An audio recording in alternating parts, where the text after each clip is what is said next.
So dear student, आज हम start करेंगे 13 ग्रुप एलिमेंट्स का फिजिकल ट्रेंड्स। ओके, ध्यान से देखिएगा। 13 ग्रुप एलिमेंट्स, इसका हम स्टार्ट करने वाले हैं फिजिकल ट्रेंड्स, मतलब फिजिकल प्रॉपर्टीज। ठीक है, ध्यान से देखिएगा। फिजिकल ट्रेंड्स में हमारे को सबसे पहले पढ़ना है इलेक्ट्रॉनिक कॉन्फ़िगरेशन।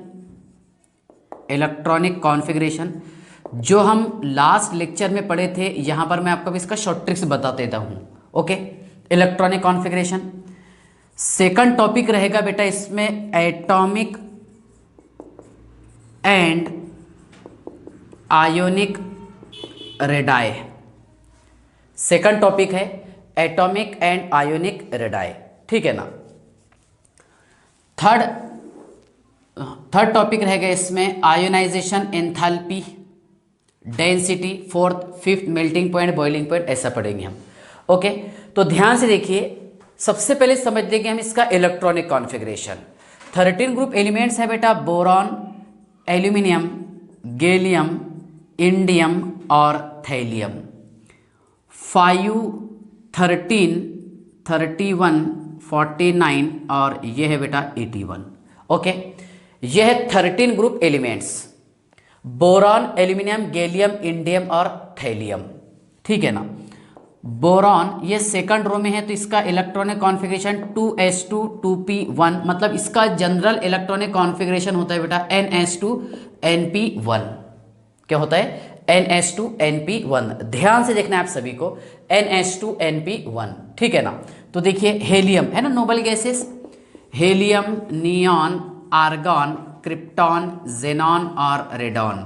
2, 10, 18, 36, 54 और ये है बेटा 86, ठीक है ना, नोबल गैसेस। तो देखिए यहां पर हमने शॉर्ट ट्रिक्स का इस्तेमाल किए।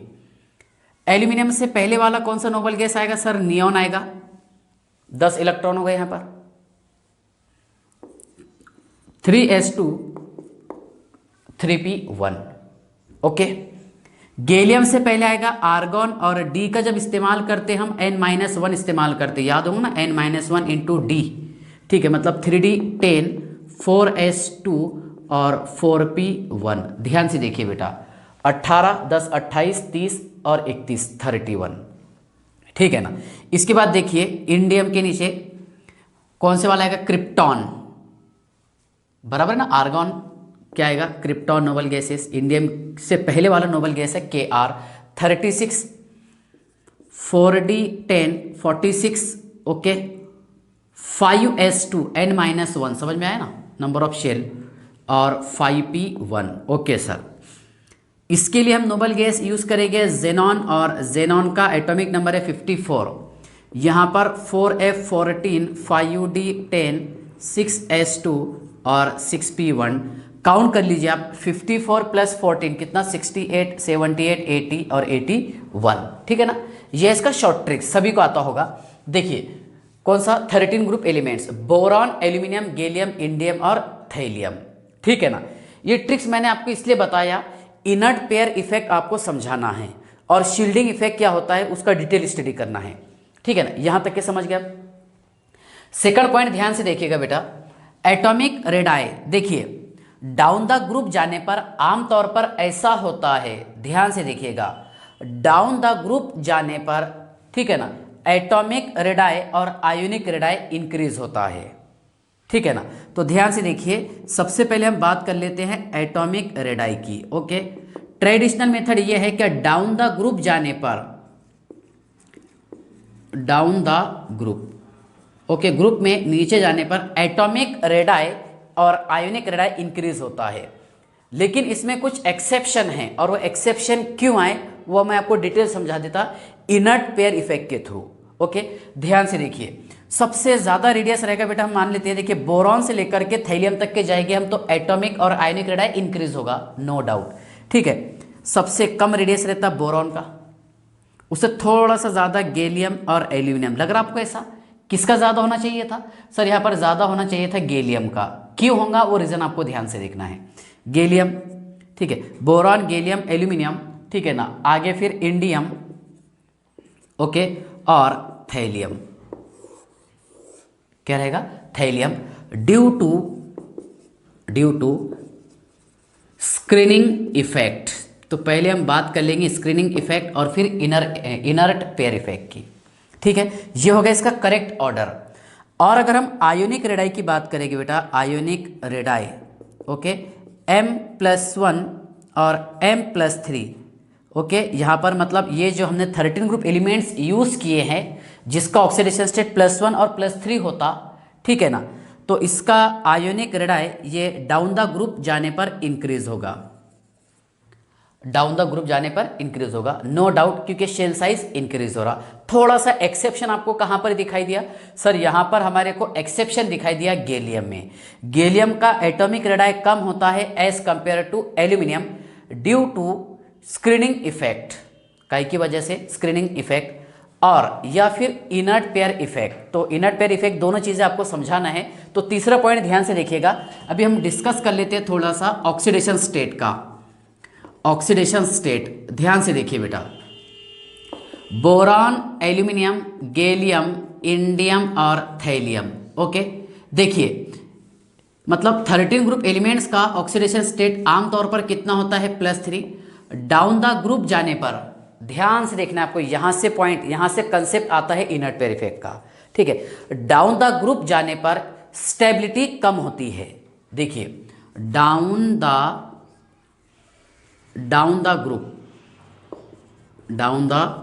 Group, okay, stability decreases, okay.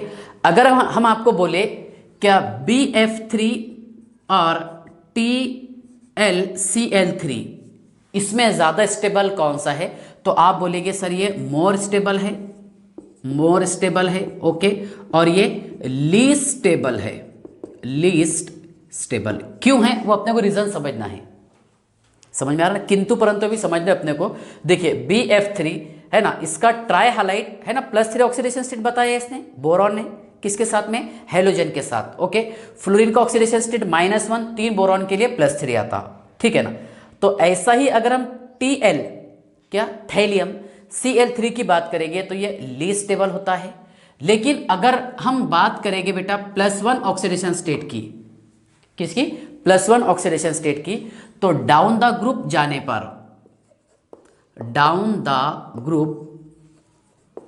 जाने पर ओके, स्टेबिलिटी इंक्रीज होती है +1 वाले की, बराबर है। इसलिए TlCl थैलस क्लोराइड, क्या बोलते हैं इसे हम? थैलस क्लोराइड, और यह है बेटा थैलिक क्लोराइड। तो थैलस क्लोराइड ये स्टेबल होता है और थैलिक क्लोराइड ये स्टेबल नहीं होता, मतलब लीस्ट स्टेबल होता है, ठीक है। तो इसके पीछे का क्या रीज़न हो सकता है? क्या बोरॉन का +3 मतलब बोरॉन का ट्राई हालाइड ये स्टेबल होता है, जबकि थैलियम का ओके मोनो हालाइड ये स्टेबल होता है और ट्राई हालाइड अनस्टेबल होता है, ठीक है। और यही रीज़न अपने को डिटेल पढ़ना है, ठीक है। किसकी मदद से इसको पढ़ना है? हमारे को इनर्ट पेयर इफेक्ट की मदद से, ओके, इनर्ट पेयर इफेक्ट और शील्डिंग इफेक्ट। किसकी मदद से? इनर्ट पेयर इफेक्ट और शील्डिंग इफेक्ट की मदद से अपने को ये डिटेल पढ़ना है, ठीक है। अभी मैं आपको 2 पॉइंट समझाया, एक इलेक्ट्रॉनिक कॉन्फ़िगरेशन और सेकंड वाला कौन सा बेटा इसमें? एटॉमिक और आयोनिक रेडाई, ठीक है ना। हाँ, तो चलिए पहले मैं आपको समझा देता हूँ inert pair effect, okay, page number 1। देखिए इनर्ट पेयर इफेक्ट और शील्डिंग इफेक्ट, इसका स्क्रीनशॉट निकाल लीजिए। चलिए ध्यान से देखिएगा, सबसे पहले हम बात करेंगे शील्डिंग इफेक्ट की, ठीक है। पूरा कंसंट्रेशन करना है आपको और समझना है कि शील्डिंग इफेक्ट, ठीक है, कि शील्डिंग इफेक्ट का असर क्या होता है। क्या जहां पर एटॉमिक रेडियस जो हमने बात किए थे, क्या गैलियम का एटॉमिक रेडियस कम होता है एज कंपेयर टू एल्यूमिनियम, ये बताया मैंने आपको, ठीक है। ध्यान से देखिएगा, गैलियम का एटॉमिक रेडियस कम होता है एज कंपेयर टू एल्यूमिनियम, ठीक है ना। और उसका रीजन बताया मैंने आपको, शील्डिंग इफेक्ट, और उसी का सेकंड नेम है स्क्रीनिंग इफेक्ट। क्या नेम है? शील्डिंग इफेक्ट और स्क्रीनिंग इफेक्ट। ओके, ध्यान से देखिए, शील्डिंग इफेक्ट और स्क्रीनिंग इफेक्ट समझ लीजिए बेटे। पहले आप शील्डिंग इफेक्ट और स्क्रीनिंग इफेक्ट ये होता है मल्टी इलेक्ट्रॉन सिस्टम में। सबसे पहले आपको ये ध्यान रखना है कि ये किस में होगा, मल्टी इलेक्ट्रॉन एटम, मतलब ऐसा एटम जिसके पास में बहुत सारे इलेक्ट्रॉन प्रेजेंट हो।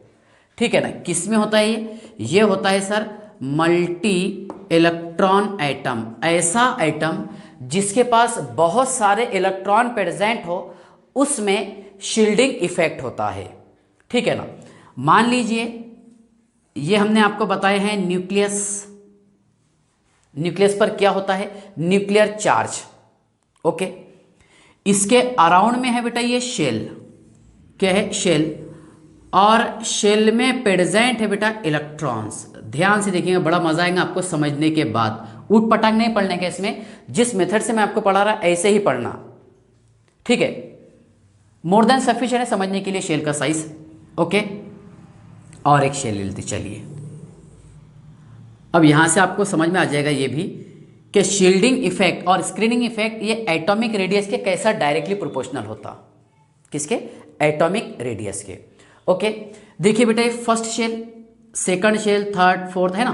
तो मान लीजिए आप इसमें इलेक्ट्रॉन प्रेजेंट है, यहां पर इलेक्ट्रॉन प्रेजेंट है। ओके, ये इलेक्ट्रॉन, ठीक है, और ये इलेक्ट्रॉन है ना। फर्स्ट शेल में 2, 8, 18, 32 ऐसे बताते हम। ठीक है, देखिए ये न्यूक्लियस है, न्यूक्लियस के अराउंड में फर्स्ट शेल और आउटर मोस्ट शेल। ध्यान से देखिएगा, न्यूक्लियस हमेशा यही उलझन में रहता है कि आउटर मोस्ट शेल के इलेक्ट्रॉन को अपनी तरफ जकड़ के रखना, बांध के रखना। जैसा इलेक्ट्रॉन और प्रोटॉन, इसके बीच में होता है इलेक्ट्रोस्टैटिक फोर्स ऑफ अट्रैक्शन। क्या रहता, इलेक्ट्रोस्टैटिक फोर्स ऑफ अट्रैक्शन। उस इलेक्ट्रोस्टैटिक फोर्स ऑफ अट्रैक्शन की वजह से इलेक्ट्रॉन, ठीक है, न्यूक्लियस के अराउंड में अपने शेल में घूमते रहते हैं, यह आप सभी को पता है। ठीक है, देखिए यहां पर क्या हुआ, क्या न्यूक्लियस ने, मतलब न्यूक्लियस ने क्या किया, क्या आउटर मोस्ट शेल को अपनी तरफ, आउटर मोस्ट शेल के इलेक्ट्रॉन को अपनी तरफ खींचने की कोशिश किया। ठीक है ना, जैसे ही न्यूक्लियस आउटर मोस्ट शेल के इलेक्ट्रॉन को अपनी तरफ खींचेगा तो इनर शेल जो है, इनर शेल जो है, ठीक है, इनर शेल के इलेक्ट्रॉन जो है न्यूक्लियस के अराउंड में एक शील्ड तैयार कर देंगे। क्या नहीं भाई, यहां पर सिर्फ हम ही रहने वाले हैं, दूसरे इलेक्ट्रॉन मतलब आउटर मोस्ट शेल के इलेक्ट्रॉन के लिए कोई एंट्री नहीं है। बराबर है, मतलब यहां पर शील्ड का काम कौन कर रहा, इनर शेल इलेक्ट्रॉन। कौन कर रहा, इनर शेल इलेक्ट्रॉन। ठीक है, ध्यान से सोचिएगा, देखिए क्या यहां पर ये आउटर मोस्ट शेल के इलेक्ट्रॉन इधर आने की कोशिश करेंगे, बराबर है, और न्यूक्लियस से सबसे ज्यादा नजदीक है एस सबशेल। कौन सा सबशेल है, एस सबशेल। ओके, तो ये क्या करेगा, देखिए न्यूक्लियस को प्रोटेक्ट करके रखेगा, बांध के रखेगा। क्या नहीं, यहां पर सिर्फ हमारा ही फोर्स चलेगा, दूसरा किसी का फोर्स नहीं चलेगा। ठीक है, तो इसकी वजह से क्या होगा, देखिए इनर शेल और आउटर मोस्ट शेल इलेक्ट्रॉन के बीच में रिपल्शन होगा। क्या होगा दोनों के बीच में, है ना, ये निगेटिव है, ये भी निगेटिव है। रिपल्शन होने की वजह से यहां पर देखिए ये इलेक्ट्रॉन इधर अट्रैक्ट नहीं आके बल्कि क्या हो गए, रिपेल्ड हो गए। रिपेल्ड होने की वजह से इसका साइज बढ़ेगा, किसका, एटम का, है ना। और ये जो मैं आपको रिपल्शन बता रहा हूं, ठीक है, यही है शील्डिंग इफेक्ट और स्क्रीनिंग इफेक्ट। क्या रहेगा, शील्डिंग इफेक्ट और स्क्रीनिंग इफेक्ट। ठीक है, ध्यान से देखिए, एटम हैविंग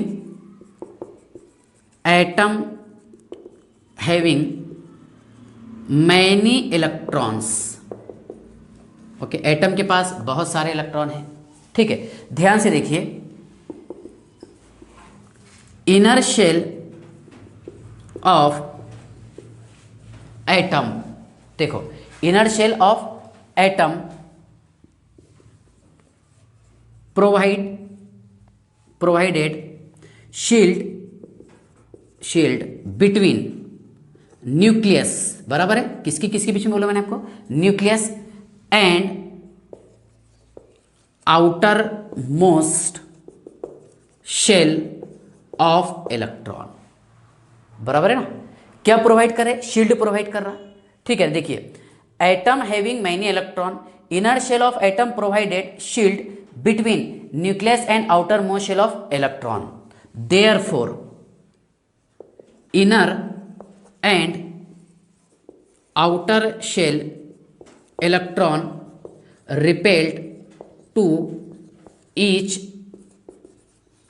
अदर, बराबर है। जब ये इसको रिपेल करेगा, किसको, आउटर मोस्ट शेल के इलेक्ट्रॉन को, ठीक है ना, तो रिपेल करने की वजह से यहां पर एटम का साइज इंक्रीज होगा क्या डिक्रीज होगा, इंक्रीज होगा, एट्रैक्शन की वजह से डिक्रीज होता, ठीक है। तो ध्यान से देखिए, रिपेल टू ईच अदर, और इसी को बताएंगे हम शील्डिंग इफेक्ट, बराबर है। अब देखिए जिस एटम में शील्डिंग इफेक्ट जितना ज्यादा होगा, सोचिए आप, जिस एटम में शील्डिंग इफेक्ट जितना ज्यादा होगा, ठीक है ना, उस एटम का एटॉमिक रेडियस कम होगा क्या ज्यादा होगा, थोड़ा सोच के बताओ आप।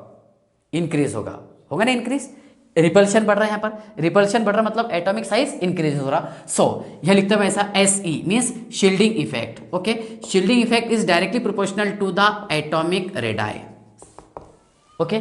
मतलब जिस एटम का जितना ज्यादा शील्डिंग इफेक्ट होगा उस एटम का उतना ज्यादा साइज होगा, बराबर है। दूसरी बात यह है कि अगर हम ऑर्बिटल्स में कंपेयर करेंगे sp-df ऑर्बिटल में, किसमें, sp-df ऑर्बिटल में, तो s ऑर्बिटल का शील्डिंग इफेक्ट बहुत स्ट्रांग होता है क्योंकि वो स्फेरिकल शेप में रहेगा, बराबर है। जब s ऑर्बिटल न्यूक्लियस को घेर के रखेगा तो उसका शेप कौन सा था, spherical.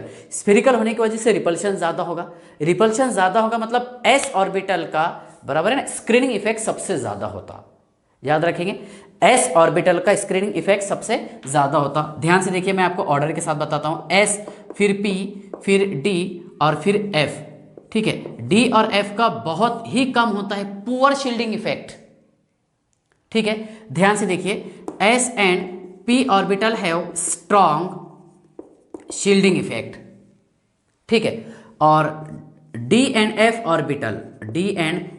Orbital have poor shielding effect. जब शील्डिंग इफेक्ट कम होगा, ध्यान से देखिए, तो एटॉमिक रेडियस भी कम होगा, समझ में आ रहा है कब।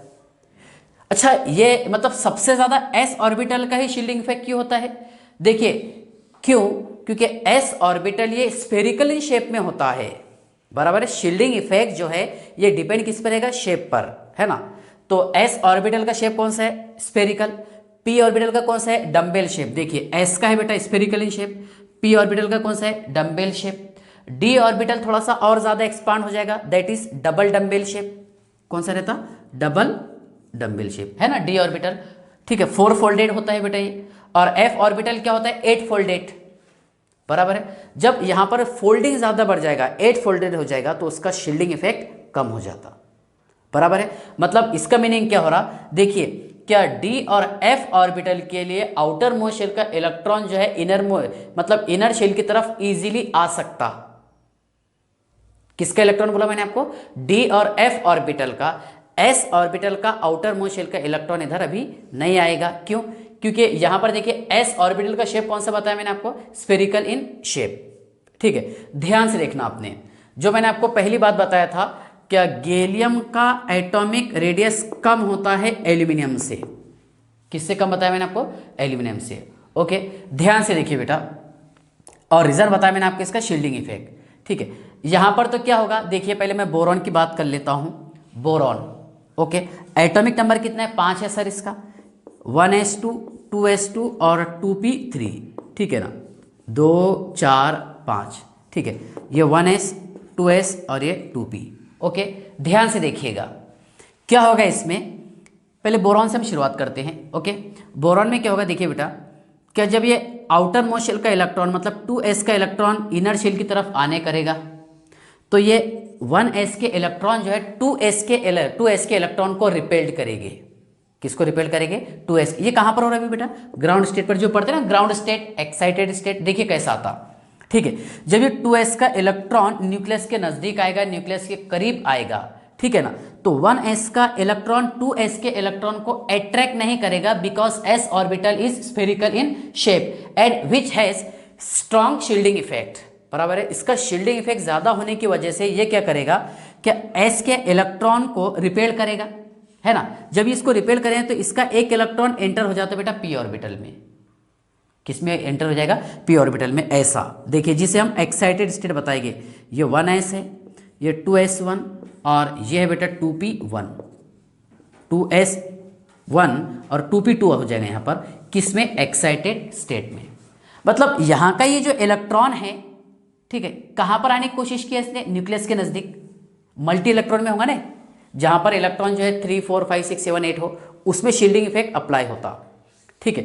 तो देखिए यहाँ पर ये रिपल्शन की वजह से क्या हुआ, क्या एस का एक इलेक्ट्रॉन एंटर किस में होगा, पी ऑर्बिटल में। क्यों एंटर हुआ, क्योंकि यहाँ पर एस ऑर्बिटल क्या था, स्फेरिकल शेप में था, है ना। इसने क्या किया, क्या आउटर मोस्ट शेल के इलेक्ट्रॉन को रिपेल कर दिया रिपेल, ठीक है। रिपेल करने की वजह से ये एक इलेक्ट्रॉन इसमें एंटर हो गया।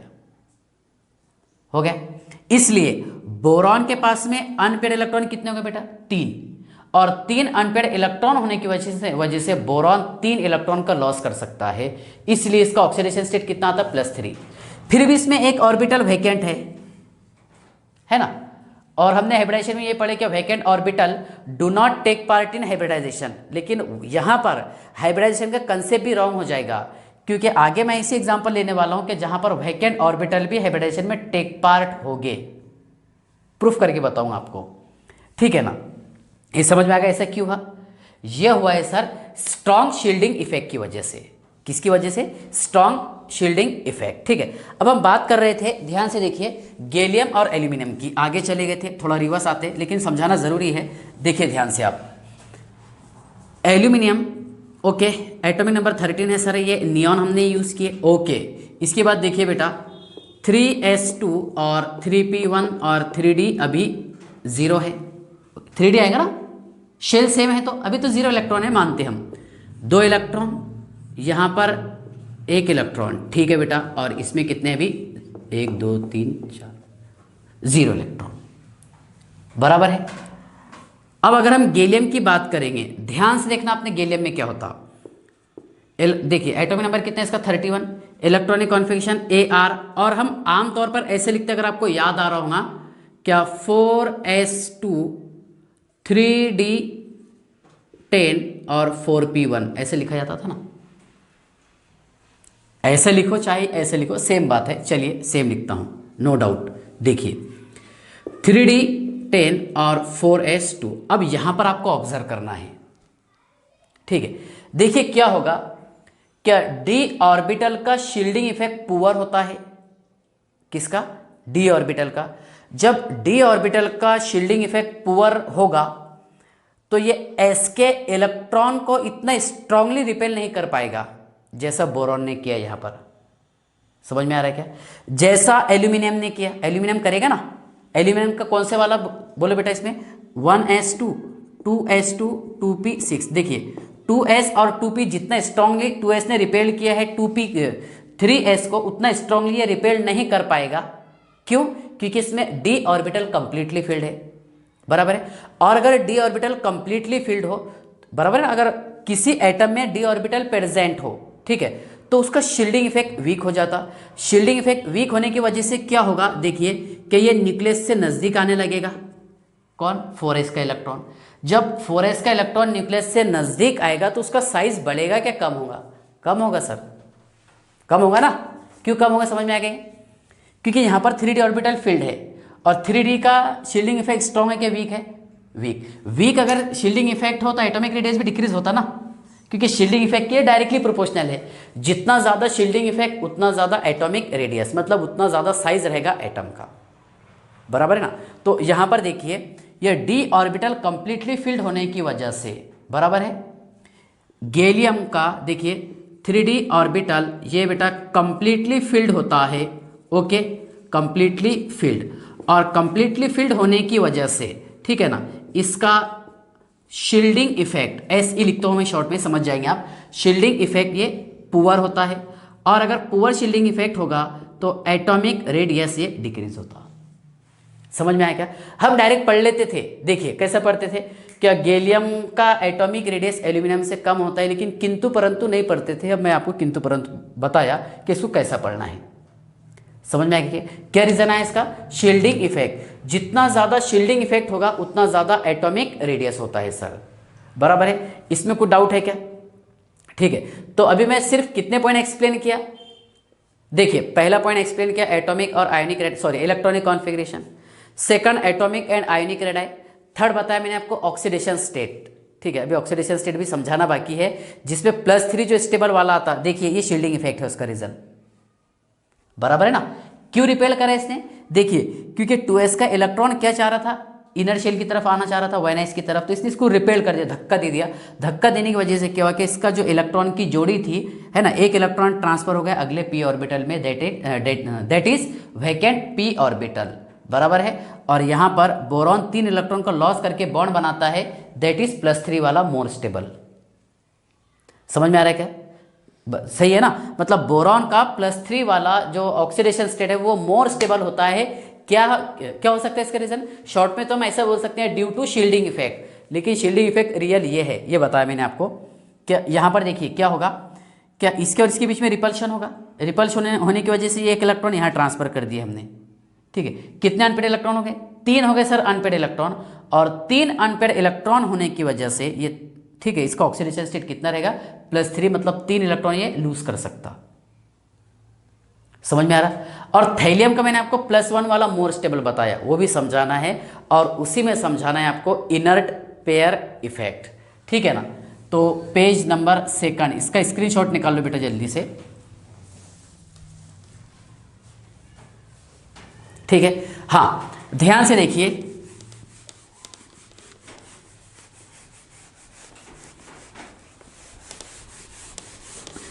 Inert pair effect.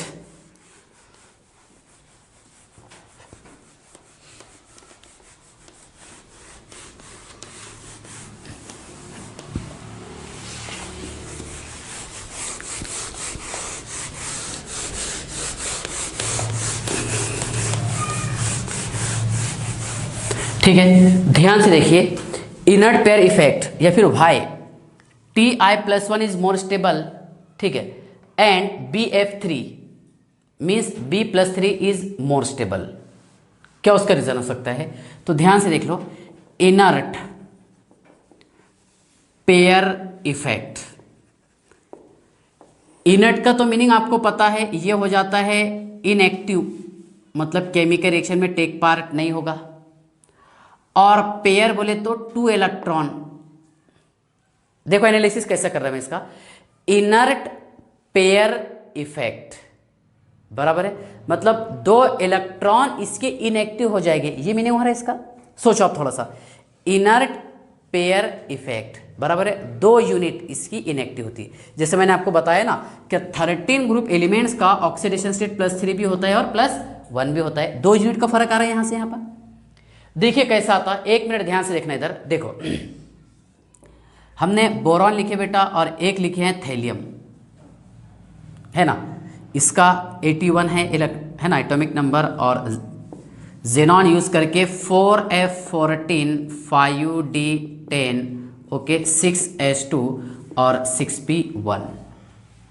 इसका है 1S2 2S2 2P1। ठीक है ना, ध्यान से देखना, सेम रीज़न जो जस्ट बताया अभी बोरॉन का, क्या 2 इलेक्ट्रॉन, इसमें 2 इलेक्ट्रॉन और यहाँ पर 1 इलेक्ट्रॉन। रिपल्शन किसके बीच में हो रहा? रिपल्शन हो रहा सर फर्स्ट 1s और 2s के बीच में, इन शॉर्ट। तो 1s जो है शील्ड का काम कर रहा, उसको बोलते हैं अपन शील्डिंग इफेक्ट, बराबर है। तो ध्यान से देखिए, रिपल्शन होने की वजह से क्या हुआ कि यहाँ का 1 इलेक्ट्रॉन इधर एंटर कर दिया सर हमने। ठीक है, चलिए, जिसको बताएंगे हम एक्साइटेड स्टेट ES, ओके, 1, ये 2 इलेक्ट्रॉन और इसमें 2 इलेक्ट्रॉन। ठीक है ना, यहां तक के समझ गया। कितने इलेक्ट्रॉन है यहाँ पर? 3 इलेक्ट्रॉन फ्री हो गए इसके बॉन्ड बनाने के लिए। कितने इलेक्ट्रॉन फ्री हो गए? 3, बराबर है ना। देखिए, जब यहां पर बोरॉन के 3 इलेक्ट्रॉन फ्री हो गया और एक वैकेंट ऑर्बिटल है P वाला, PX PY PZ जो बोलना है बोल सकते हैं आप उसको, ठीक है ना। तो ध्यान से देखिएगा, यहां पर इसके 3 इलेक्ट्रॉन फ्री क्यों हो गए? क्योंकि रिपल्शन हुआ 1s और 2s के बीच में। किसके बीच में? 1s और 2s के बीच में। बराबर है। अब 3 इलेक्ट्रॉन फ्री होने की वजह से ये तैयार कर सकता है ट्राई हैलाइड BF3, बनाता ना ऐसा, एक फ्लोरीन का एक इलेक्ट्रॉन, ये ऐसा 1 2 3, एक फ्लोरीन का एक इलेक्ट्रॉन, फ्लोरीन के आउटर मोस्ट शेल में कितने इलेक्ट्रॉन रहते बेटा, 7। ओके, एक फ्लोरीन का एक इलेक्ट्रॉन, 3 फ्लोरीन के 3 अनपेड इलेक्ट्रॉन, बराबर है। BF3 मॉलिक्यूल तैयार कर दिया ऐसा, BF3, एक F, दूसरा F और ये तीसरा F। लेकिन TiCl3 ये एग्जिस्ट नहीं होता, मतलब लीस्ट स्टेबल रहेगा। उसका रीजन ध्यान से देखो, आप समझ लो।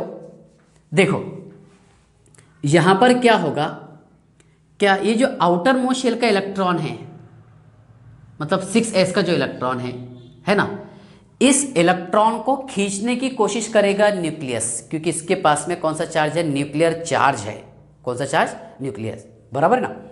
जब ये इलेक्ट्रॉन खींचेगा तो ध्यान से देखिए, ये और ये इसको आने के लिए जगह दे देंगे, क्योंकि इनके पास में शील्डिंग इफेक्ट कम है। d ऑर्बिटल यूज करें ना, सही है ना। किसमें, 5d का भी शील्डिंग इफेक्ट पुअर है और 4f का भी शील्डिंग इफेक्ट पुअर है। पुअर शील्डिंग इफेक्ट होने की वजह से 6s के इलेक्ट्रॉन जो है ये न्यूक्लियस से आके अप्रोच हो गए। समझ में आ रहा है क्या आपको? जब ये न्यूक्लियस से आकर के अप्रोच हो गए तो इसके पास में बेटा फ्री इलेक्ट्रॉन कितने रहेंगे, सिर्फ एक। कितने, एक। जब एक इलेक्ट्रॉन फ्री रहेगा तो Ti कितना ऑक्सीडेशन स्टेट रखेगा, +1, और +1 पर ये स्टेबल होता है। समझ में आ रहा है क्या आपको?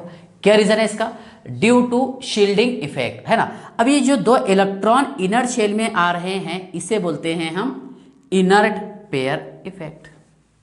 क्या बोलेंगे, इनर्ट पेयर इफेक्ट, बराबर है। मतलब इलेक्ट्रॉन पेयर जो है ये न्यूक्लियस से आकर के अट्रैक्ट होगा, किससे आकर के, न्यूक्लियस से, बराबर है। इनर्ट पेयर इफेक्ट, समझ में आ रहा। तो इनर्ट पेयर इफेक्ट सबसे ज्यादा किसका है, इसका है सर, इसी का रहेगा ना, पक्का। और शील्डिंग इफेक्ट कम रहेगा। क्यों बोले हमने शील्डिंग इफेक्ट कम, क्योंकि सर यहां पर 4f और 5d ऑर्बिटल यूज्ड हुए हैं। समझ में आ रहा है क्या?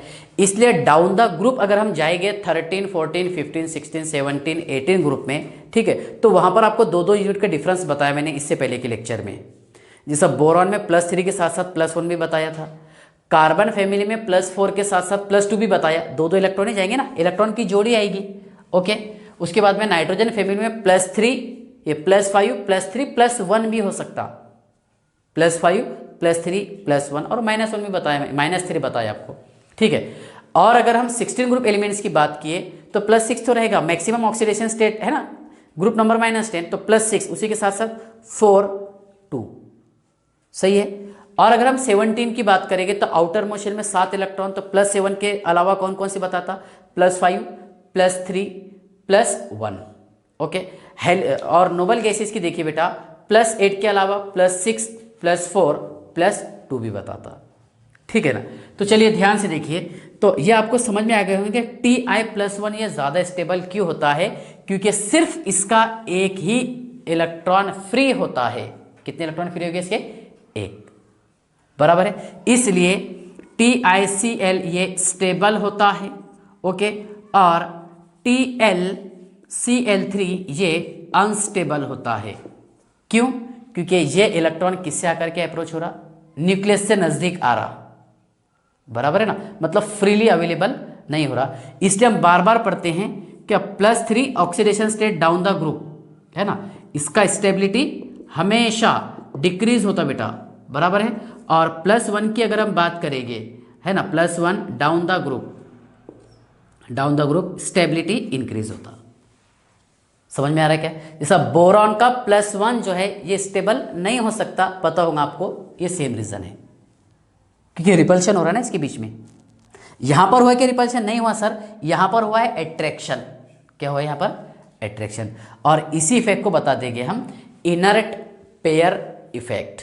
क्या बताएंगे, इनर्ट पेयर इफेक्ट। समझ में आ गया आपको, शील्डिंग इफेक्ट समझ गया। इसको और फिजिकल क्लास वाले सभी आपको देखना है क्या शील्डिंग इफेक्ट क्या होता है, एक बार यूट्यूब से देख लेना इसको। और इनर्ट पेयर इफेक्ट बहुत काम की चीज है, समझ में आ रहा ना, शील्डिंग इफेक्ट और inert pair effect. Shielding effect directly proportional काय के, एटॉमिक रेडियस के। ठीक है, इसमें कोई डाउट है क्या? ठीक है, तो देखिए ये था inert pair effect. Okay, page number 4 third है, थर्ड। चलिए इसका स्क्रीनशॉट निकाल लीजिए। हाँ, अब ध्यान से देखिए बेटा, इनर्ट पेयर इफेक्ट के बाद मैं आपको समझाता हूं।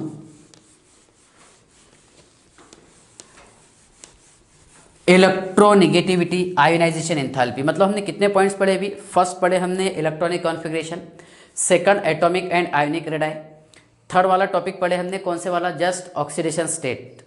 ऑक्सीडेशन स्टेट बताया ना मैंने, कितना रहता है ऑक्सीडेशन स्टेट? +3 और +1, ठीक है ना।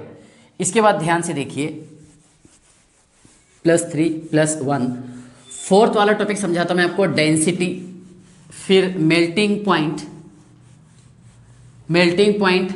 बॉइलिंग पॉइंट, ये पढ़ेंगे हम। फिर पढ़ेंगे आयोनाइजेशन एंथैल्पी। क्या पढ़ेंगे? Ionisation enthalpy. ध्यान से देख लो, फोर्थ पॉइंट है बेटा इसमें डेंसिटी, गाढ़ापन, घनता, ठीक है। डाउन द ग्रुप जाने पर डेंसिटी हमेशा इंक्रीज होती है। देखिए ध्यान से, down the group, okay, density increases, density हमेशा इंक्रीज होगी। तो सबसे कम डेंसिटी है बोरॉन, उससे थोड़ी ज़्यादा एल्यूमिनियम, फिर गैलियम, फिर इंडियम और फिर थैलियम। सिंपल सा है ना। डाउन द ग्रुप जाने पर डेंसिटी इंक्रीज होती, क्यों? क्योंकि बोरॉन नॉन मेटल है और थैलियम मेटल है। मेटेलिक कैरेक्टर इंक्रीज होता डाउन द ग्रुप। ओके, हाँ, फिफ्थ पॉइंट है बेटा इसमें boiling point. Boiling point also increases down the group, down the group, okay, boiling point also increases. तो देखिए इसके लिए कोई ट्रिक्स है, बस एरो पे से आपको समझ में आ जाता। जहां पर फोकस ज़्यादा करना है उसी पर अपन मेहनत करेंगे, ठीक है ना। जो एक्सेप्शन वाली केसेस आती, देखिए ये क्या लिख दिया हमने यहाँ पर? Density, boiling point, down the group बेटा डिक्रीज होगा। देखिए क्यों डिक्रीज होता? बोरॉन जो है ये हार्ड रिजिड मेटल होता है, नॉन मेटल होता है, ठीक है। क्या होता है? Rigid non metal. ये डेंसिटी बराबर है, क्या डेंसिटी जो है तो इंक्रीज होगी, ठीक है ना। ये देखिए बोरॉन का बॉइलिंग पॉइंट सबसे ज़्यादा होगा, उसके बाद में फिर एल्यूमिनियम, फिर गैलियम, फिर इंडियम, फिर थैलियम। ये करेक्ट ऑर्डर है। जहाँ एक्सेप्शन रहेगा, मैंने हिंदी में सेंटेंस भी बनाया, कुछ इंग्लिश में बनाए हुए हैं। मेल्टिंग पॉइंट की बात करेंगे हम, तो मेल्टिंग पॉइंट देखिए बेटा, ये डाउन द ग्रुप इंक्रीज होगी। हमने यहाँ बॉइलिंग पॉइंट इंक्रीज बताना चाहिए ना, अरे उल्टा बता दे रहे, डिक्रीज बराबर है, क्योंकि सबसे ज़्यादा किसका रहेगा? बोरॉन का, ठीक है। ऐसा ही सेम सबसे ज़्यादा बॉइलिंग मेल्टिंग पॉइंट होता है बोरॉन का। डाउन द ग्रुप जाने पर, है ना, melting point boiling point decrease होता, डाउन द ग्रुप, ओके, ये डिक्रीज हो रहा सर, ठीक है। चलिए, लेकिन इसके लिए मैंने एक शब्द बनाया हूं बैटिंग, BAT, आता उसमें, लेकिन मैं सिंगल लगा रहा क्योंकि अपने को याद करना है। समझ में आ रहा है क्या? बैटिंग बोलेंगे सर उल्टे लिख डाले आपने, ठीक है ना। BATTING बैटिंग होता, ठीक है ना। तो इसका लॉजिक समझ में आया आपको? देखिए सबसे ज़्यादा मेल्टिंग पॉइंट होगा बेटा बोरॉन, फिर एल्यूमिनियम, बराबर है, फिर रहेगा थैलियम, फिर इंडियम और फिर गैलियम। अब ये कुछ ना कुछ तो जुगाड़ करना पड़ेगा अपने को। समझ में आ गया क्या? बैटिंग एक कॉमन शब्द है, अपन याद कर लेते हैं इसको। और ये तो आपको याद करने की जरूरत नहीं, ये एरो पर से आपको ऊपर नीचे से समझ में आ जाता, ठीक है ना। इसमें कोई डाउट है क्या? देखिए मेल्टिंग पॉइंट पढ़ लिए सर हमने, यहाँ तक की कोई डाउट है? इसके बाद देखिए 7वें नंबर पर है बेटा आयोनाइजेशन एंथैल्पी। इसके 3 आयोनाइजेशन एंथैल्पी होते हैं, कितने? 3, IE1, IE2 और IE3, क्योंकि 3 इलेक्ट्रॉन रिमूव कर सकते हैं ना, एक समय में 1 इलेक्ट्रॉन निकाल सकते हैं हम। तो मैक्स टू मैक्स कितने इलेक्ट्रॉन निकाल सकते हैं आप? 13 ग्रुप में से 3 इलेक्ट्रॉन निकाल सकते हैं सर, ठीक है ना। तो देखिए आयोनाइजेशन एंथैल्पी हमेशा down the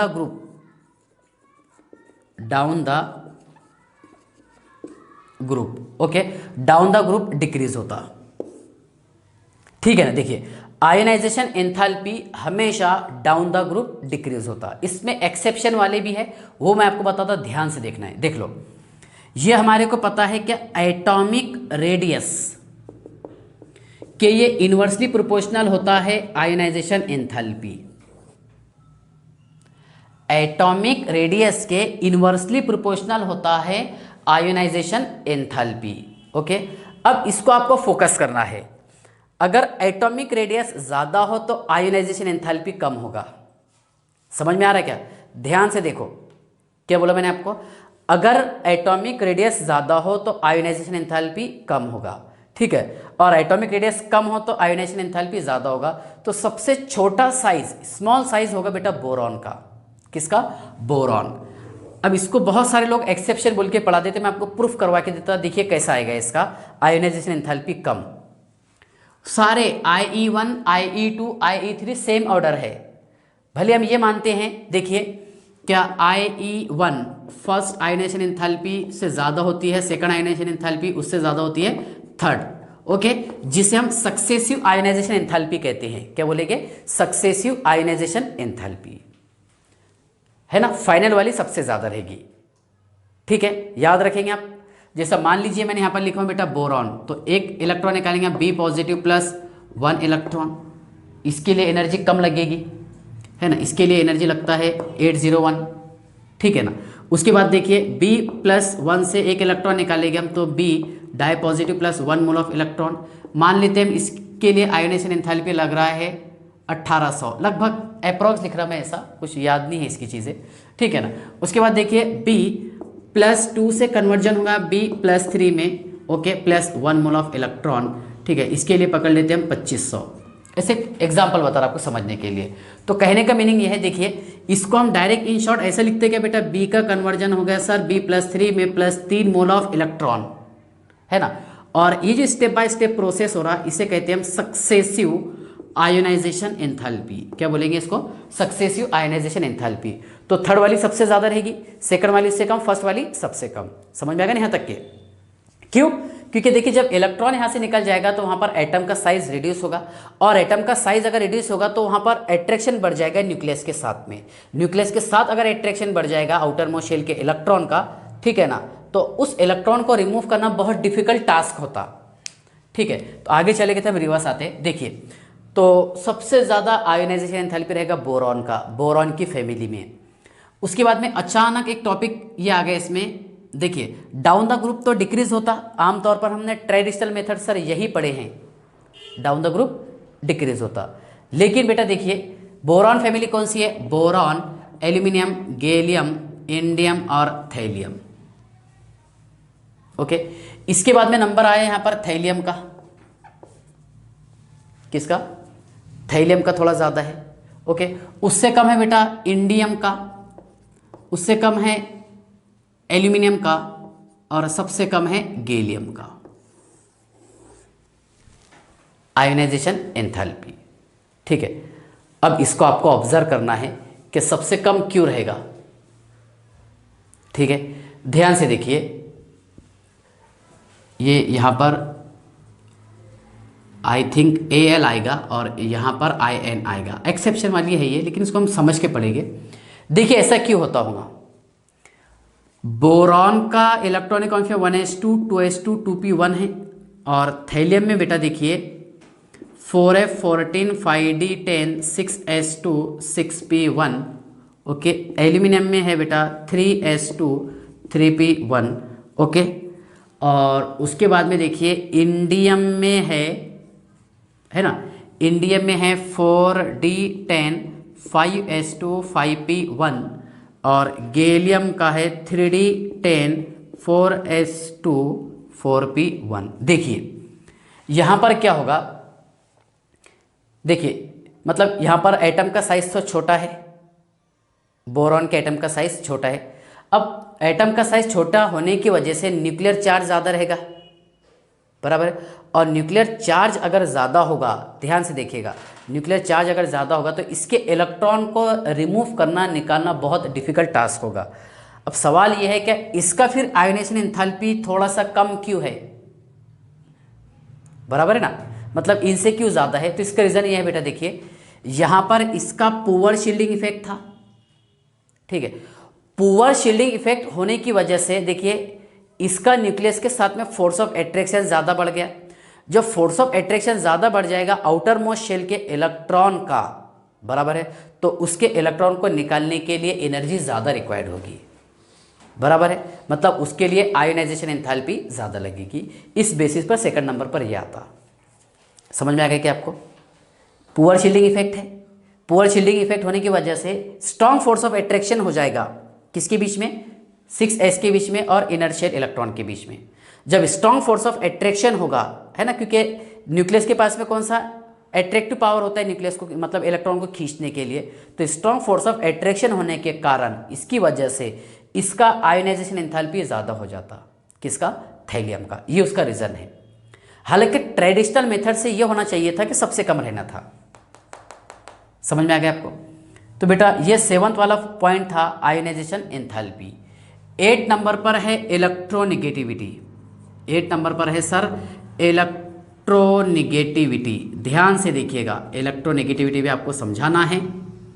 electronegativity boron, aluminium, gallium, indium और थैलियम, ठीक है ना। अगर हम थोड़ी सी बात करेंगे बेसिक लेवल के हिसाब से, देखिए बेटा ध्यान से, second row lithium, beryllium, boron, carbon, nitrogen, oxygen, halogen, fluorine, है ना।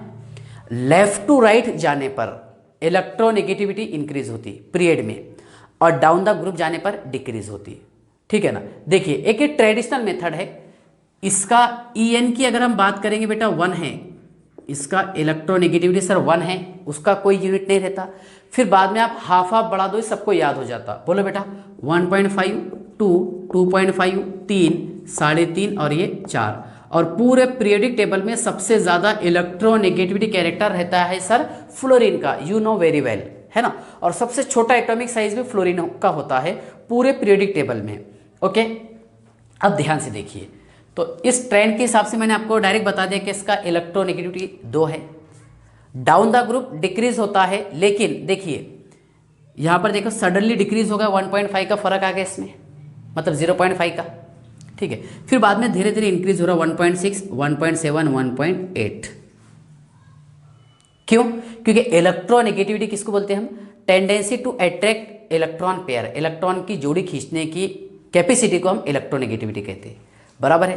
तो देखो यहाँ पर इसका साइज छोटा होने की वजह से, बराबर है, इसका साइज छोटा होने की वजह से इसका इलेक्ट्रोनेगेटिव कैरेक्टर सबसे ज़्यादा रहेगा, है ना। जिस एटम का साइज सबसे छोटा हो उसका En सबसे ज़्यादा होता, बराबर है ना। लेकिन देखिए यहाँ एल्यूमिनियम से गैलियम की तरफ अगर हम थोड़ा सा ऑब्जर्व करेंगे तो shielding effect down the group increase हो रहा है इंक्रीज, मतलब वहाँ पर देखिए, हाँ मतलब सॉरी इंक्रीज नहीं डिक्रीज बताएंगे, हो रहा है डिक्रीज, क्योंकि इसमें कौन सा शील्डिंग इफेक्ट अप्लाई होगा? Poor shielding effect. और कम शील्डिंग इफेक्ट होने की वजह से इसका एटॉमिक साइज थोड़ा सा कॉन्ट्रैक्ट होगा, और कॉन्ट्रैक्ट होने की वजह से इसका इलेक्ट्रोनेगेटिविटी कैरेक्टर इंक्रीज होता, ठीक है। अब रटने के लिए कैसे 15, 16, 17, 18 से याद करते हैं अपन उसको, 1.5, 1.6, 1.7, 1.8। ओके, अब जिस मेथड से आप पढ़ना चाहते हैं इसको पढ़ लीजिए, ठीक है। तो ये आपको समझ में आ गया बेटा। ये टॉपिक था इसका physical trends of 13 group elements. 13 group elements के फिजिकल ट्रेंड्स कौन कौन से हैं, ठीक है। तो आपको और एक बार रिवाइज करना है। कौन से वाला टॉपिक सर? हम रिवाइज करेंगे इनर्ट पेयर इफेक्ट, बराबर है, और हम रिवाइज करेंगे शील्डिंग इफेक्ट और स्क्रीनिंग इफेक्ट। तो सबसे ज़्यादा कौन से ऑर्बिटल का होता है सर? s ऑर्बिटल का, उसके बाद में p ऑर्बिटल, फिर d ऑर्बिटल और f। d और f का शील्डिंग इफेक्ट पुअर होता है, ठीक है ना। पुअर होने की वजह से एटॉमिक साइज डिक्रीज होता, ठीक है। यहाँ तक कि आपको समझ में आ गया, ठीक है। इसका स्क्रीनशॉट निकाल लीजिए, पेज नंबर 4, 1 मिनट, पेज 4, ये जूम वाले लिखेंगे ना अपने स्टूडेंट। ओके, देखो पुअर शील्डिंग इफेक्ट। अच्छा, इसके बाद देखिए जो ट्राई हाइलाइट बताए हमने आपको हेलोजन के, ठीक है ना, मीन्स हेलोजन के साथ कौन सा? BF3, BCl3, ठीक है ना। तो ध्यान से देखिएगा, ये ट्राई हाइलाइट बेटा लेविस एसिड होते हैं, इसको लुइस भी पढ़ते, नो डाउट। अब कैसे हमारी जो आदत है पढ़ने की वही पढ़ेंगे उसको, लेविस एसिड, ठीक है ना। देखिए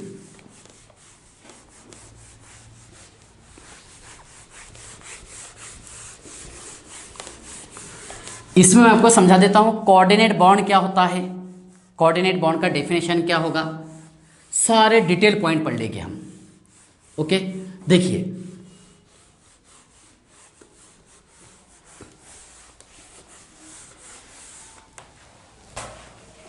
देखिए ट्राइहालाइड of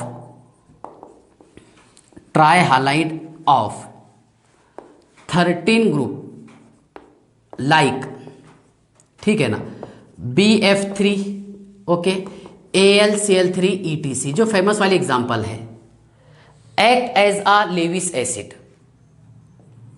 act as a Lewis acid. Okay, ध्यान से देखिए बेटा, मैं आपको बताता हूं, BF3 है ना, ये मोनोमर होता है, एक ही पार्ट पॉलीमर पढ़ लिया हमने, और AlCl3 ये डाइमर फॉर्म में होता है, उसका स्ट्रक्चर भी ड्रॉ करके बताऊंगा आपको मैं आगे, पहले हम ये एक्सप्लेन करते लेविस एसिड। देखिए बेटा, BF3 बोरॉन ट्राइफ्लोराइड, कितने इलेक्ट्रॉन है यहाँ पर शेयरिंग करने पर, 1 2 3 6 इलेक्ट्रॉन है। ओके, 6 इलेक्ट्रॉन है, मीन्स यहां पर इसका ऑक्टेट इनकम्प्लीट है, इनकम्प्लीट ऑक्टेट। अब जिसका ऑक्टेट इनकम्प्लीट होगा वो इलेक्ट्रॉन एक्सेप्ट करेगा क्या डोनेट करेगा, एक्सेप्ट करेगा, electron acceptor,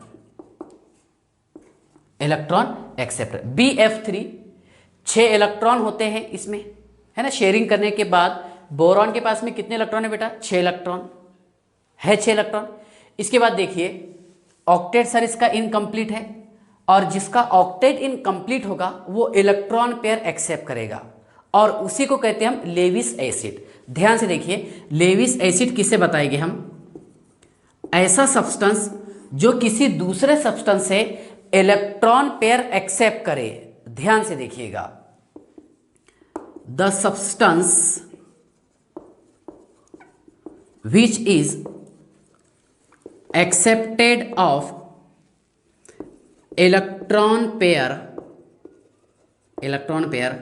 from another species called as Lewis acid। बराबर, लेविस एसिड बोले तो इलेक्ट्रॉन लेने वाला, इलेक्ट्रॉन एक्सेप्टर, क्या रहेगा बेटे, इलेक्ट्रॉन एक्सेप्टर। ध्यान से देखना आपने, ठीक है ना, इलेक्ट्रॉन एक्सेप्टर है सर, ठीक है। और लेविस बेस भी बता देता आपको जब बात निकल गई तो, लेविस बेस उसको बोलेंगे हम क्या, ऐसा सब्सटेंस जो किसी दूसरे सब्सटेंस को इलेक्ट्रॉन पेयर डोनेट करे, ठीक है ना, the substance which is donated of electron pair to the another species called as Lewis base. Okay, देखिए, द सब्सटेंस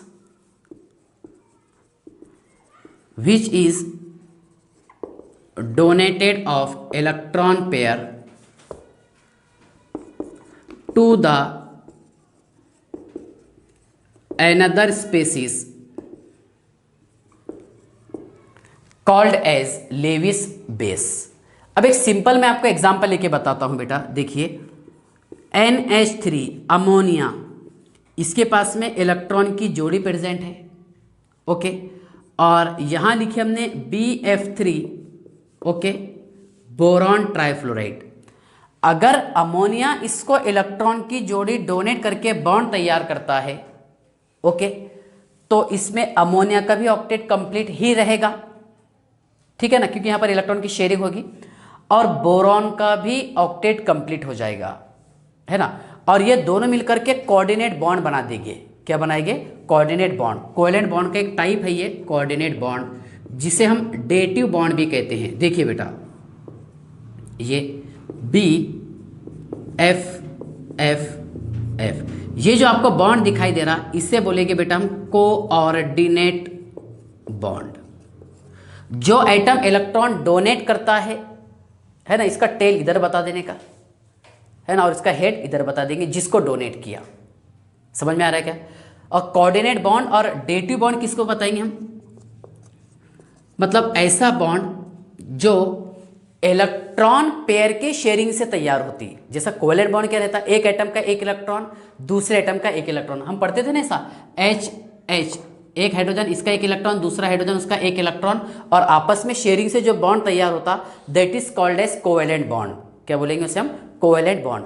और कोऑर्डिनेट बॉन्ड मीन्स देखिए ऐसा बॉन्ड जो इलेक्ट्रॉन की पेयर, इलेक्ट्रॉन की जोड़ी की शेयरिंग से तैयार होती है, that bond called as coordinate bond. Difference लग रहा है क्या आपको? क्या डिफरेंस है?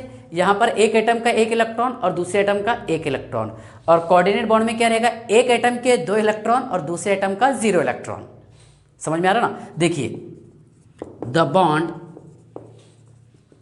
विच is form by, the bond which is form by sharing of electron pair, बराबर है, the bond which is form by sharing of electron pair, okay, called as coordinate bond. मतलब यहां पर क्या होगा कि एक एटम इलेक्ट्रॉन की जोड़ी डोनेट करेगा और दूसरा एटम इलेक्ट्रॉन की जोड़ी एक्सेप्ट करेगा। तो इसको पहचानेंगे कैसा है कि कौन डोनेट कर रहा और कौन एक्सेप्ट कर रहा? तो देखिए इसको हम मतलब आइडेंटिफाई करते हैं। ये टेल है, मतलब नाइट्रोजन ने डोनेट किया और इसने एक्सेप्ट किया, तो जो डोनेट करेगा बेटा ये होता है लेविस बेस, और जो एक्सेप्ट करेगा वो होता है लेविस एसिड। क्या होता है ये? Lewis acid. समझ में आ गया आपको डिफरेंस? लेविस एसिड मतलब ये किसका काम किया? सर इसने काम किया है लेविस बेस का, ओके, और इसने काम किया है लेविस एसिड का। समझ में आ गया आपको?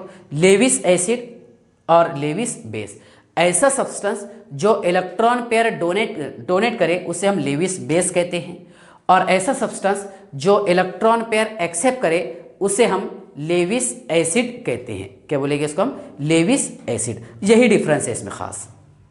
ठीक है, समझ में आ गया क्या आपको? हाँ, इसका स्क्रीनशॉट निकाल लीजिए, पेज नंबर 5।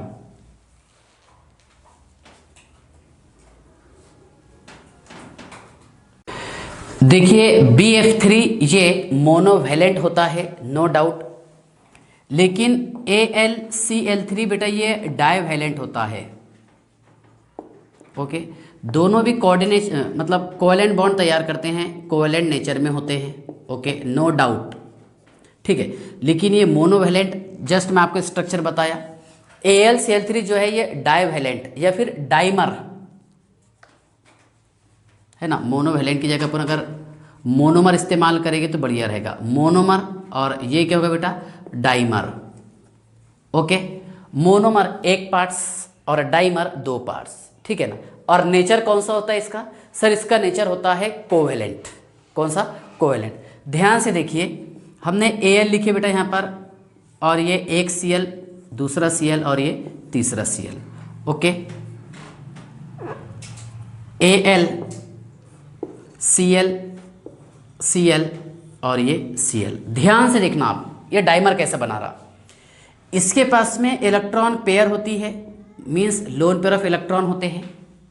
तो Cl क्या करेगा? देखिए ध्यान से देखिए इधर, क्या इसको इलेक्ट्रॉन की पेयर डोनेट कर देगा Al को, और Al को जब ये इलेक्ट्रॉन की पेयर डोनेट करेगा तो Al का ऑक्टेट कंप्लीट हो जाएगा, और बीच में तैयार किया इसने कोऑर्डिनेट बॉन्ड, बराबर है।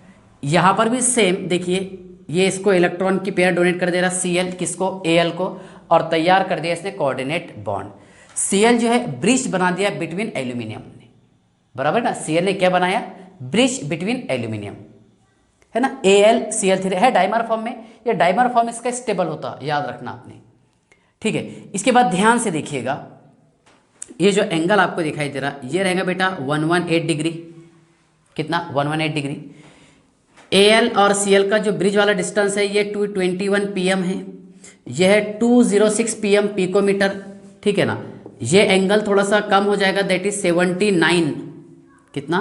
79 होगा सर ये, ओके, ठीक है ना। इसके बाद देखिए इसका ये एंगल होगा 101 डिग्री का, कितना? 101 डिग्री, ठीक है ना। ऑक्टेट कंप्लीट हो गया इसका, हाँ सर, 2 4 6 8 इलेक्ट्रॉन, ठीक है ना। तो ध्यान से देखिए कि यहाँ पर Cl ने ब्रिज तैयार किया, ठीक है।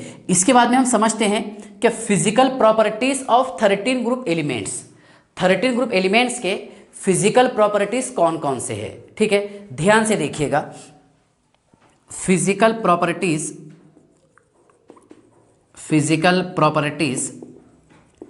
Of 13 group elements, physical properties of 13 group elements. ठीक है, ध्यान से देखिए, बोरॉन इसमें नॉन मेटल होता है, ध्यान से देखिएगा, non metal comma black hard solid, non metal और ब्लैक हार्ड काला कलोटा सॉलिड। ठीक है ना। सेकंड पॉइंट ध्यान से देखिए, नॉन मेटल बताया था मैंने आपको, ऑल एटम्स आर क्या रहेंगे, metals, means aluminium, gallium, indium और थैलियम, इनका कैरेक्टरिस्टिक कौन सा होता है, मेटेलिक। ओके। तीसरा पॉइंट ध्यान से देखिए, गैलियम की अगर हम बात करेंगे तो समर में ये बेटा लिक्विड होता है, मतलब जिसका मेल्टिंग पॉइंट होता है 303 केल्विन। कितना रहेगा मेल्टिंग पॉइंट, 303 केल्विन। और इसका बॉइलिंग पॉइंट होता है बेटा 2676 केल्विन बॉइलिंग पॉइंट। किसका, गैलियम की बात कर रहे हैं हम। ओके। समर में गैलियम लिक्विड स्टेट में होता है, बराबर है, और विंटर में सॉलिड। ठीक है ना। उसी के साथ साथ गैलियम का बॉइलिंग पॉइंट कितना है, 2676 केल्विन। कितना, 2676 केल्विन, याद रखेंगे। ठीक है। उसके बाद देखिए, एक्सेप्ट बोरॉन, है ना, क्योंकि बोरॉन तो नॉन मेटल है, all elements are good conductor, या फिर all elements have good conductivity. Okay, ये तो सिंपल सी बात है। ठीक है, तो बेटा ये था फिजिकल प्रॉपर्टीज, दिखने में कैसे है ये एलिमेंट। ठीक है ना। इसके बाद ध्यान से देखिएगा, अब समझाता हूं मैं आपको chemical properties. Chemical properties, okay. Chemical properties में नंबर 1 समझते हैं हम, action of air. Action of air, okay. अब ई की अगर हम बात करेंगे बेटा, तो ई में सारे एलिमेंट आ जाएंगे। देखिए, boron, aluminium, gallium, indium, thallium. Okay. मान लीजिए अगर हम बोरॉन का रिएक्शन ऑक्सीजन के साथ करें, पहले मैं इसका नेट एग्जांपल बताता हूं आपको। ई का रिएक्शन करवाए हमने ऑक्सीजन के साथ, तो बेटा ये बना देगा E2O3, मतलब इनका ऑक्सीडेशन स्टेट कितना बताया मैंने आपको, +3 जनरल वाला। ठीक है ना। E2O3 बैलेंस कैसे करेंगे, इसको E1 कर दीजिए आप, 3 और ये हो गए 6, बराबर है ना। हाँ, तो 4। मान लीजिए बोरॉन का रिएक्शन करवा रहे हैं हम ऑक्सीजन के साथ, लेकिन यहाँ पर एमॉर्फस बोरॉन यूज करते हैं हम, क्योंकि बोरॉन जो है क्रिस्टलाइन फॉर्म का नॉन रिएक्टिव होता है। ठीक है, बोरॉन का रिएक्शन ऑक्सीजन के साथ में, तो B2O3 तैयार होगा बेटा। इसमें ध्यान से देखिएगा, B2O3 कितने मोल, 3 मोल, और ये 4 मोल। ठीक है ना। एल्यूमिनियम का रिएक्शन जो है ऑक्सीजन के साथ अगर करवाएंगे, तो ये लेयर तैयार करता है ऑक्सीजन की, ये ऑक्सीजन एल्यूमिनियम के ऊपर। ठीक है ना, मतलब एल्यूमिनियम का प्रोटेक्शन करता है ये Al2O3। कितने, E1 कर देते सर हम, 6 हो गए, ये 3, ये 4। ओके। गैलियम Ga3, ओके, तो ये क्या हो जाए बेटा, Ga2O3, क्या है, Ga2O3। सेम मेथड, 3, ये 4। ओके। इंडियम O2 बेटा ये तैयार करेगा In2O3, 2, ये 4 मोल सर, ये 3 मोल। ओके। थैलियम का रिएक्शन ऑक्सीजन के साथ करवाएंगे, तो Tl2O3, ये 2 मोल। ओके, ये 4 और ये 3। ठीक है, अभी इतना बड़ा मैं बताया क्यों, ध्यान से देखिएगा। ये बेटा बेसिक ऑक्साइड होता है। कौन से नेचर का होता है, बेसिक। ये होता है एम्फोटेरिक, एम्फोटेरिक ऑक्साइड, Al2O3 और उसके बाद में Ga2O3, ये एम्फोटेरिक ऑक्साइड होता है। उसके बाद ध्यान से देखिएगा, In2O3, Tl2O3, ये होता है बेटा बेसिक ऑक्साइड। क्या होता है, बेसिक ऑक्साइड। देखिए, तो ये एक्शन ऑफ एयर में B2O3 ये है सर बेसिक ऑक्साइड, Al2O3 और Ga2O3 ये है बेटा एम्फोटेरिक ऑक्साइड। ओके। उसके बाद में In2O3 और Tl2O3 ये क्या है, बेसिक ऑक्साइड। सॉरी मैंने यहाँ बेसिक लिख दिया, यहाँ पर एसिडिक चाहिए क्योंकि नॉन मेटल है ना, ये बेटा एसिडिक चाहिए। ओके, एसिडिक, एम्फोटेरिक और बेसिक, क्योंकि ऊपर से नीचे आने पर मेटेलिक कैरेक्टर इंक्रीज होता और मेटेलिक ऑक्साइड क्या होते हैं, बेसिक। ओके ठीक है, इसके बाद ध्यान से देखिएगा, सेकंड है बेटा इसमें action of halogen, action of halogen. अब हेलोजन तो यहाँ पर हम X की जगह F यूज़ कर सकते हैं, Cl यूज़ कर सकते हैं, Br यूज़ कर सकते हैं और I यूज़ कर सकते हैं। मान लो बोरॉन का रिएक्शन फ्लोरीन के साथ करवाए तो BF3 बन जाएगा सर। ओके, ये E1 है, ये ऑड है, इसको E1 कर देते हैं हम 3 मोल और ये 2 मोल। ठीक है, Al का रिएक्शन क्लोरीन के साथ में तो क्या बन जाएगा बेटा इसमें AlCl3 2, ये 3 और ये 2 मोल। ठीक है ना, GaCl2 तो GaCl3 गैलियम, ठीक है ना 2 और ये 3। ठीक है ना, मतलब यहाँ पर क्या बनेगा MX3, M बोले तो इसमें हो सकता है BAl GA, ओके IN और TL लिख सकते हैं आप ऐसे ऐसे। ठीक है ना, लेकिन एक ख़ास बात आपको याद रखनी है, देखिए मैं और बता देता हूँ एग्जांपल आपको। क्या इंडियम का रिएक्शन क्लोरीन के साथ करवाए हमने तो InCl3 बन जाएगा 2, ये 3। ओके, थैलियम का रिएक्शन क्लोरीन के साथ भले ये अनस्टेबल है TlCl3 मान लेते हम, ठीक है ना, लेकिन देखिए नॉट एग्जिस्ट कौन से वाला होगा, TlI3, क्योंकि यहाँ पर मतलब सेंट्रल एटम का भी साइज़ बड़ा है और आयोडीन जो एनायन है उसका भी साइज़ बड़ा है ना, इसकी वजह से क्या होगा, रिपल्शन होगा, और रिपल्शन होने की वजह से मतलब ये एग्जिस्ट नहीं होगा। TlI3 थैलियम ट्राई आयोडाइड, याद रखिएगा थैलियम ट्राई आयोडाइड, इसका स्क्रीनशॉट निकाल लीजिए बेटा आप। चलिए एक पेज नंबर 6, ठीक है, ध्यान से देखिए। थर्ड है इसमें एक्शन ऑफ वाटर, मतलब 13 ग्रुप एलिमेंट्स का ये लास्ट केमिकल प्रॉपर्टीज है, that is action of water. तो याद रखना pure boron does not react with water, pure boron ये वाटर के साथ रिएक्ट नहीं करता। ध्यान से देखिए, pure boron does not react with water. Okay, aluminium decompose करता है, aluminium decomposes boil water, aluminium boil water को डीकम्पोज करता है, तोड़ता है। ठीक है, और इसमें से हाइड्रोजन गैस लिबरेट होगा। ध्यान से देखिएगा, क्या एल्यूमिनियम का रिएक्शन करवाएंगे सर हम वाटर के साथ, तो ये बना देगा बेटा AlOH/3, क्या बनाएगा AlOH/3 plus H2 hydrogen gas liberated, क्या लिबरेट होगा, हाइड्रोजन गैस।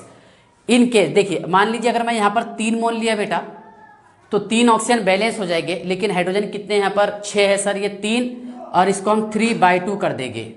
देखिए एल्यूमिनियम वाटर मॉलिक्यूल को डीकम्पोज कर देगा बेटा, तो ये तैयार करेगा aluminium hydroxide plus hydrogen gas liberated. ये इक्वेशन बैलेंस है, 3 ऑक्सीजन बैलेंस सर और हाइड्रोजन कितने 6 बैलेंस, लेकिन ये बाय अच्छा नहीं लगता बाय 2, तो पूरी इक्वेशन को हम 2 से मल्टीप्लाई करते हैं। ऐसा देखिए 2, इसको 2 से मल्टीप्लाई करेंगे 6, वाटर के साथ रिएक्शन करके ऑक्साइड सरफेस तैयार करता। मतलब अगर थैलियम का रिएक्शन वाटर के साथ में होता है, ठीक है, तो ऑक्सीजन मॉलिक्यूल थैलियम की लेयर पर है ना, उसके सरफेस पर आकर जमा हो गए। सो डियर स्टूडेंट, आज के लिए इतना ही सफिशिएंट है। नेक्स्ट लेक्चर में हम स्टार्ट करेंगे एनोमेलस बिहेवियर ऑफ बोरॉन। ठीक है, बाय।